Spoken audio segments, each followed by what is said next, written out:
Hello students. आज हम discuss करेंगे पॉलीगॉन्स की कुछ प्रॉपर्टीज के बारे में और उसके बाद हम पढ़ेंगे क्वाड्रिलेटरल्स के बारे में। तो आइए स्टार्ट करते हैं।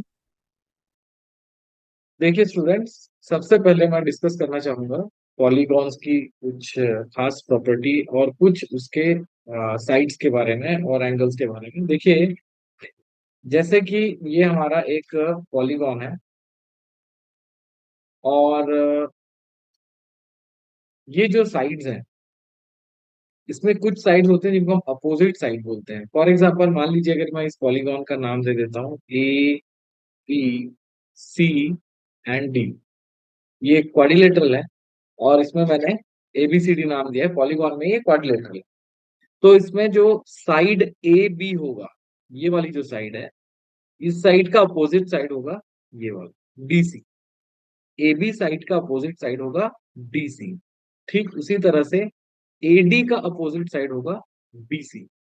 इसके बाद स्टूडेंट्स, जैसे कि ये एंगल ए है, एंगल ए का भी एक अपोजिट एंगल होगा। याद रखिए, जो आर्म कॉमन होते हैं किसी दो एंगल में, जैसे एंगल ए में A D and A B arm है, एंगल बी में A B and B C arm है, तो ये ए बी दोनों में कॉमन है। तो ए एंड बी कभी भी अपोजिट एंगल नहीं हो सकते। ए का अपोजिट एंगल होगा सी, और ठीक उसी तरह से बी का अपोजिट एंगल जो होगा वो होगा एंगल डी। आई थिंक आपको opposite sides and opposite angles के बारे में क्लियर हो गया होगा। अब आगे चलते हैं, कुछ फॉर्मूलाज के बारे में हम डिस्कस करते हैं। जैसे कि आपको पता है कि ये angle A B C D इसके इंटीरियर एंगल कहलाते हैं। अब मैं कुछ आपको एक्सटीरियर एंगल के बारे में बताता हूँ। एक्सटीरियर एंगल क्या होता है, जैसे मान लीजिए मैं इस साइड को अगर बाहर एक्सटेंड करता हूँ इस तरह से, ये अगर एक्सटेंड कर देता हूँ, अगर मैं इस साइड को इधर एक्सटेंड कर देता हूँ, इस साइड को अगर मैं इधर एक्सटेंड करता हूँ इस तरह से कुछ, और इस साइड को मैं कुछ इस तरह से इधर एक्सटेंड कर देता हूँ मान लीजिए, तो इससे बनने वाले जो ये एंगल्स हैं, ये जो एंगल आप देख रहे हैं, ये सारे एंगल्स क्या कहलाएंगे? ये कहलाएंगे एक्सटीरियर एंगल्स। ओके। जब हम किसी आर्क को अगर एक्सटेंड करते हैं तो उससे जो एंगल बनता है उसको हम एक्सटीरियर एंगल बोलते हैं। तो देखिए, measurement of exterior angle means हम किसी भी एक एक्सटीरियर एंगल का मेजरमेंट अगर हम निकालना चाहेंगे, और अगर मान लीजिए let the number of sides of polygon be N, number of sides is equal to N, मैंने ये ले लिया, एन साइड्स हैं इसके। ये अभी हम एग्जांपल में क्वाड्रिलेटरल लेते हैं जिसकी 4 साइड्स हैं, बट पॉलीगॉन में बहुत सारे साइड्स हो सकते हैं। जैसे कि आपको मैंने बताया था, triangle, quadrilateral, pentagon, hexagon and so on, बहुत सारी चीजें हैं। तो अगर हम एन साइड वाले को लेते हैं तो फिर मेजरमेंट ऑफ एक्सटीरियर एंगल होता है 360 डिग्री डिवाइडेड बाय एन। अब देखिए, मेजर जब जब हम मेजरमेंट ऑफ एक्सटीरियर एंगल अगर निकाल लेते हैं, तो जो इंटीरियर एंगल है ये दोनों मिलकर के लीनियर पेयर बनाते हैं। तो हम measurement of interior angle is equal to हम लिख सकते हैं 180 degree minus exterior angle. Exterior angle को मैं शॉर्ट में लिखा हूं एक्सटीरियर एंगल। अब sum of all interior angles हम फाइंड करना चाहते हैं, तो अब हम क्या करेंगे? Sum of all interior angle means, जैसे कि ये वाला है, इसके interior angle A B C D अगर हम निकालना चाहें, तब हमें क्या करना पड़ेगा? तो sum of all interior angles के लिए हम फॉर्मूला यूज करते हैं n-2 इंटू 180 डिग्री। इससे आपको sum of all interior angle मिल जाएंगे।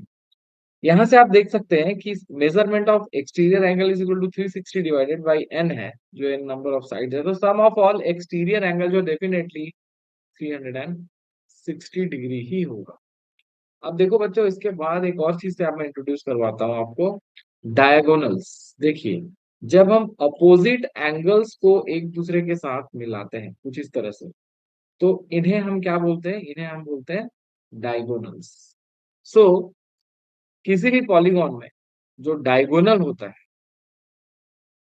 जैसे कि ये एक हमारा एक क्वाड्रिलेटरल है, इसमें दो डायगोनल्स है।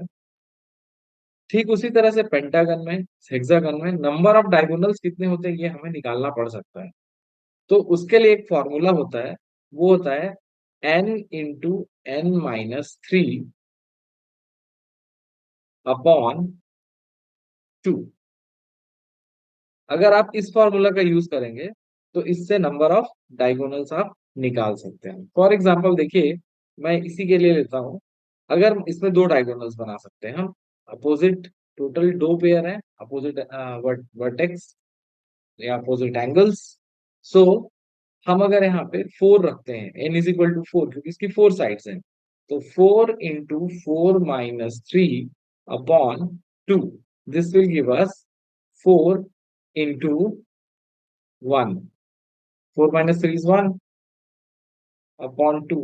2 1 जा 2, 2 2 जा 4, the answer is 2। तो ये फॉर्मूला नंबर ऑफ डायगोनल्स के लिए होता है।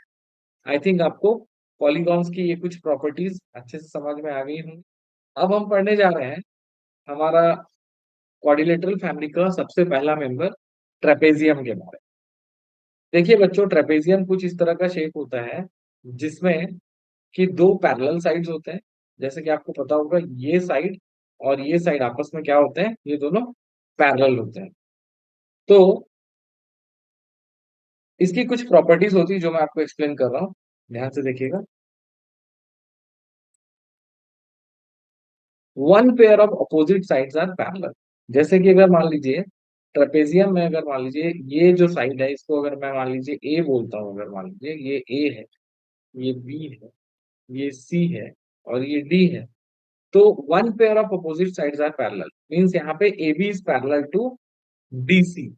ओके। और अगर ये एक आइसोसेलेस ट्रेपेजियम होगा, ये ट्रेपेजियम का शेप कुछ ऐसा भी हो सकता है। देखिए अगर हम यहाँ पे ऐसे करते हैं तो ये साइड और ये साइड अलग अलग लेंथ के हो जाएंगे।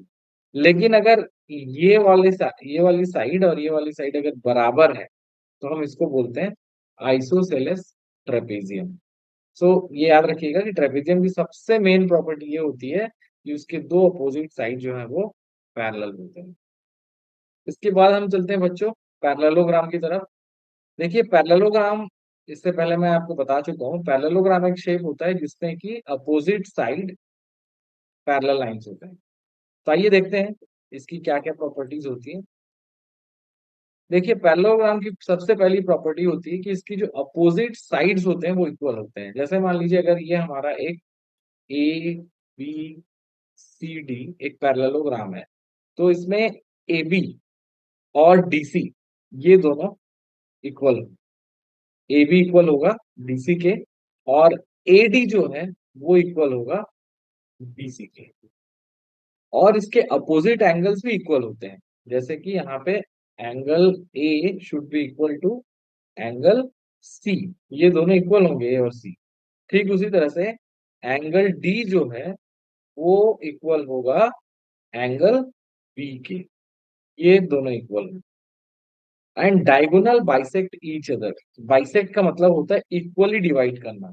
अगर मैं यहाँ से एक डायगोनल यहाँ तक बनाता हूँ कुछ इस तरह से, तो ये जो डायगोनल्स होंगे वो आपस में एक दूसरे को बाइसेक्ट करेंगे। बाइसेक्ट करेंगे का मतलब ये है कि इसका जो ये साइड है और ये जो पार्ट है, ये इसका सेंटर पॉइंट ये होगा, और ये वाली जो साइड है और ये वाली जो लेंथ है, ये दोनों लेंथ आपस में इक्वल होंगी। मीन्स वो आपस में एक दूसरे को इक्वली डिवाइड करेंगे। आई थिंक ये चीज आपको क्लियर है पैरेललोग्राम के बारे में। आइए अब हम नेक्स्ट फिगर देखते हैं। Next figure rhombus. आपको बताया था मैंने कि जब पैरेललोग्राम के सारे साइड बराबर हो जाते हैं तो हम उसे क्या बोलते हैं, हम उसे रोम्बस बोलते हैं। आइए देखते हैं रोम्बस की properties. All the sides are equal. Rhombus की जो सारी की सारी साइड्स हैं वो इक्वल होती है। मतलब हम ये बोल सकते हैं कि अगर ए बी सी डी हमारा एक रोम्बस है, तो A B is equal to B C is equal to D C is equal to A D, ये सारे आपस में एक दूसरे के बराबर होते हैं। And diagonals are perpendicular to each other. यहाँ पे अगर मान लीजिए मैं एक डायगोनल बनाता हूँ कुछ इस तरह से, देखिएगा ध्यान से, ये अगर हमारा एक डायगोनल है, तो ये डायगोनल आपस में एक दूसरे को 90 डिग्री में क्या करेंगे, इंटरसेक्ट करेंगे या बाइसेक्ट करेंगे, जो भी बोलिए आप। तो ये आपस में 90 डिग्री में बाइसेक्ट करते हैं। ऐसा हर कंडीशन के लिए जरूरी नहीं है, बट रॉबर्स की कंडीशन में हमेशा ट्रू होता है। Includes all the properties of parallelogram, जैसे कि हमने पढ़ा था कि अपोजिट साइड इक्वल होते हैं, अपोजिट एंगल्स इक्वल होते हैं, ये प्रॉपर्टीज भी रोम्बस जो भी प्रॉपर्टीज पैरेललोग्राम में होता है वो कंटेन करता है। आइए बच्चों, अब नेक्स्ट हमारा जो फिगर है वो है रेक्टेंगल। रेक्टेंगल के बारे में मैंने आपको बताया था कि जब हम किसी पैरेललोग्राम को उसके सारे एंगल्स को 90 डिग्री का बना देते हैं तो वो एक रेक्टेंगल बन जाता है।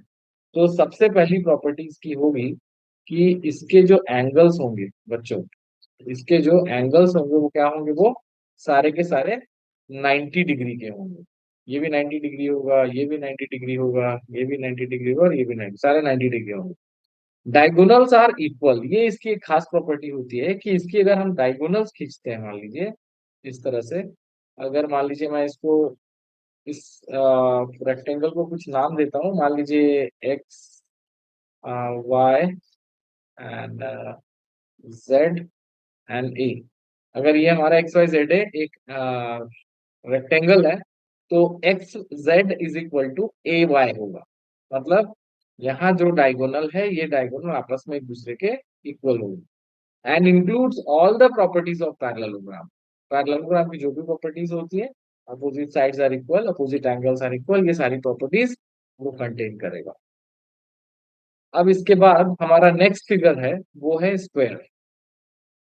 स्क्वायर एक ऐसा रोम्बस है या एक ऐसा रेक्टेंगल है जिसके सारे साइड्स बराबर होते हैं और सारे एंगल्स जो है उसके 90 डिग्री के होते हैं। तो देखिए, ये हमारा एक स्क्वायर है, let it be A B C D.